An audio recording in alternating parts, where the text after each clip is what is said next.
My name is Sergeant Retired Mike Ruth. I am a veteran of the Canadian Airborne Regiment, the Princess Patricia's Canadian Light Infantry, and the Canadian Rangers. I have proudly served our country on tours within Afghanistan, Somalia, and Bosnia. Today I now serve to honor the legacy of my fallen brothers in arms and the rights and freedoms of all Canadians in yet another tour of duty called the Rude Awakening Tour.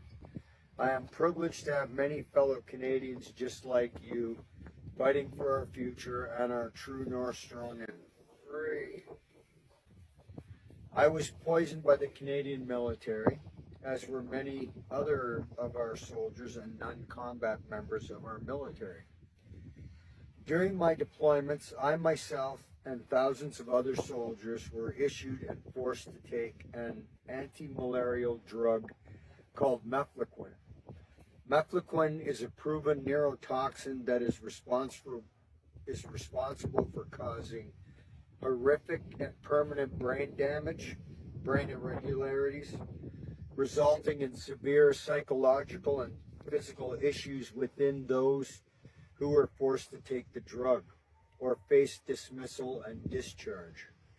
Symptoms of mefloquine poisoning include the presence of suicidal ideation, something that I suffer from almost daily, violent tendencies, extreme nightmares, highly graphic night terrors, insomnia, a big part of my problem, and that's why, anyways, insomnia is very hard for me. Depression, anxiety, GERDs, and more. With and without the effects of combat-related PTSD, mefloquine has caused life to be a living hell for people like myself.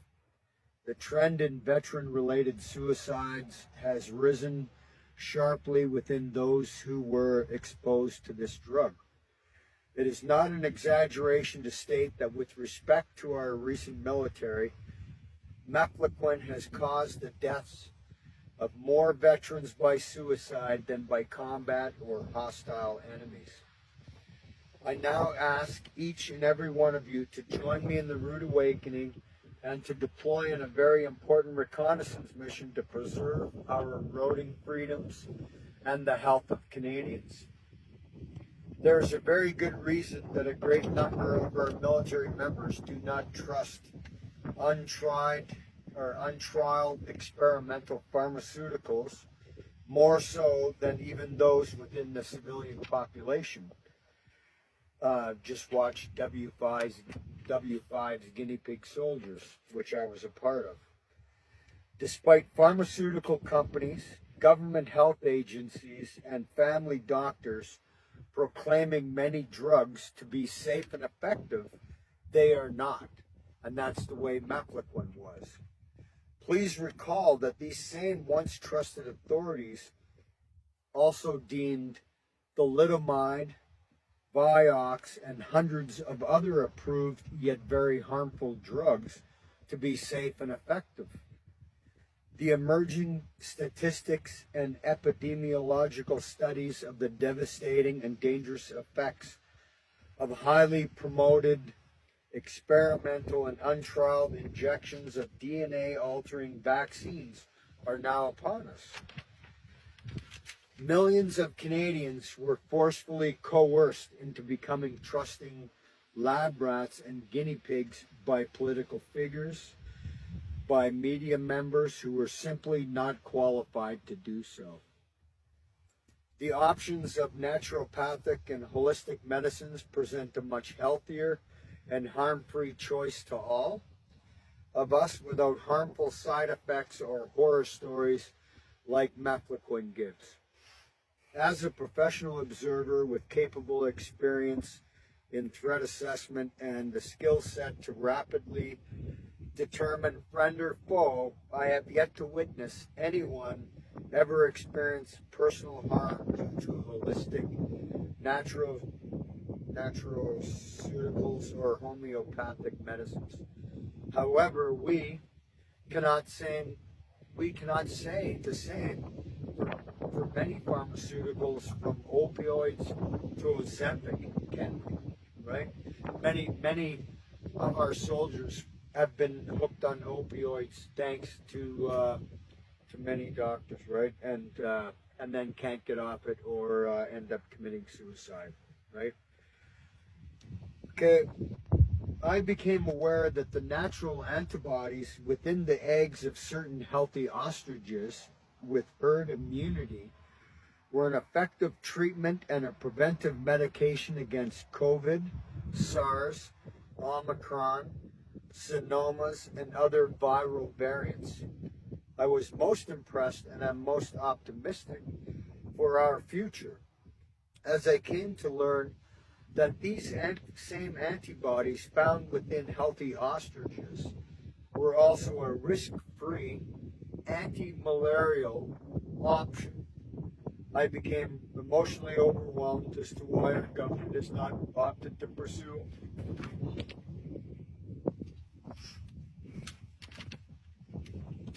them as a truly safe and effective alternative, right? An alternative to what is sadly proven to be the lethal, catastrophic, and reckless consequences of methadone. As a veteran of several wars, I can state that all of us are now potential casualties within the war. Between billion-dollar big pharma corporations and the healthier alternatives of natural medicine, war is most often the setting for crimes against humanity, and we are clearly witnessing that today. Let us be most mindful that governments have actually killed more humans than any terrorist organization or criminal or known criminal entity ever has. Not one Canadian soldier, including myself, ever put on a uniform, served, or sacrificed their life and their limbs in order for any domestic authority or any foreign agency to tyrannically dictate the terms of our nation's freedoms, including our health and our wealth and our wellness choices. In times where foreign interference has become a matter of national security concerns, the Canadian Food Inspection Agency has repeatedly acted in a most treacherous way while under the foreign influences of the World Organization of Animal Health, which is actually based outside of Canada. The CFIA has been allowed to operate with impunity, a lack of transparency, right? That's why they unplug cameras and stuff, right? And an absence of accountability, right? Their insidious modus operandi functions under the false pretenses of providing safety, based upon mere suspicion, have resulted in the needless deaths of healthy animals and family farms. Where's our food security? Does that factor in at all? I don't think so, right?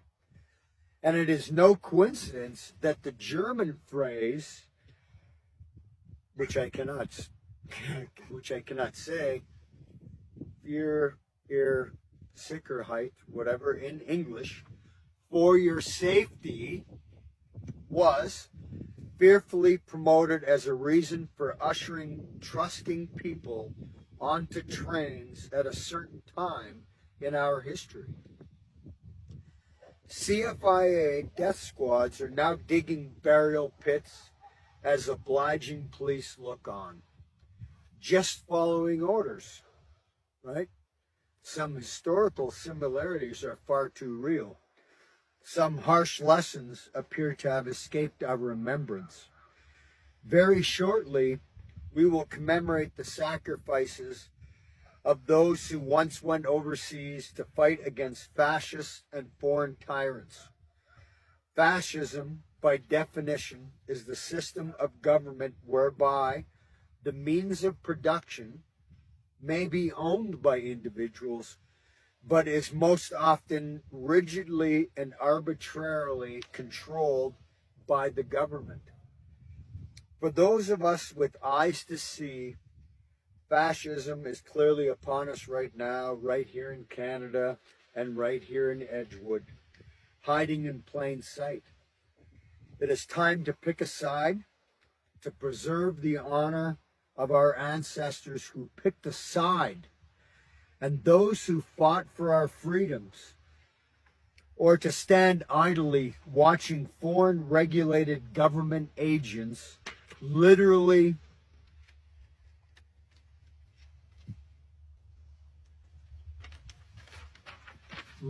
breaking the laws of our criminal code as they attempt to steal our hard-fought freedoms and our future to the benefit of others, right?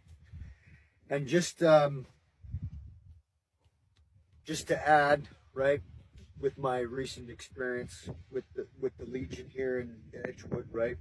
But there's nothing more controversial than truth. Ladies and gentlemen, we're at war. It is a war that is like no other before this time in our history. The tactics of our adversaries and their treacherous enablers are much like carbon monoxide. Many do not see or sense them until it is far too late. It has been said that everyone wants to be a patriot until it is time to do something patriotic. The very men you gather to honor under the roofs of legions coming up and before our nation's cenotaphs and memorials are the very men who fought against the regime that made its citizens show their papers, often under the influences of fear, sponsored media, and government propaganda. That same regime also engaged in medical experiments upon its citizens.